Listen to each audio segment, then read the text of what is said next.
त्यामध्ये एक वेगळी क्रांती घडवून आणतो। हे बघा, आपण या ठिकाणी विद्यार्थी म्हणून बघूयात, त्याच्यात माईक थोडे नीचे बघूयात, बघूयात गोरगरिबांचे लेकर देशभरात आणि त्या गोरगरिबांच्या लेकरांवरती अन्याय जर दिल्लीमध्ये होतोय, दिल्ली ही आमच्या देशाची राजधानी।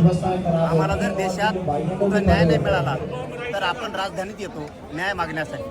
इथं गोरगरिबांचे लेकरं विद्यार्थी न्याय मागायसाठी आलेत आणि सोनमजी या ठिकाणी आंदोलनाला बसले आणि त्यांच्यासोबत अभिजित भैयासुद्धा बसले। आपण त्यांना साथ दिली पाहिजे, कारण क्रूरपणानं जर सरकारनं त्यांच्यावरती हल्ला केलाय तर आपण मदतीला का जायचं नाही? आम्ही ताकदी नाहीत काय असतं बरं का, आपणच निवडून दिलेल्या लोकांना जर माज आला, निवडून दिलेल्या लोकांना जर त्याची जाणीव राहिली नाही तर त्याला जाणीव करून द्यायला लागती। तो आमच्या जीवावरती येत, तुला आम्ही पाडू शकतो, गावागावात घेऊन सुद्धा देऊ शकतो। राज्याचं देशभरात भाजपाच्या मंत्र्यालाच फिरता येणार नाही, इतकी भयानक परिस्थिती।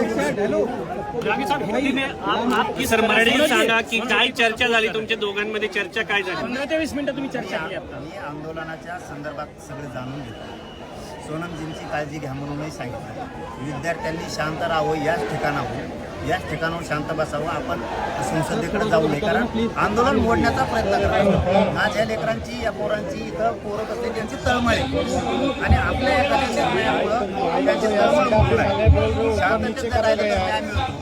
आम्ही शांततेचं आंदोलन केलं, आम्हाला माहिती होतं शांततेच्या आंदोलनात किती ताकद आहे। हिंदी में थोड़ा सा आप बोल पाए क्या समर्थन, कैसे समर्थन करेंगे? आप हिंदी में पूछे, वो मराठी में बोले।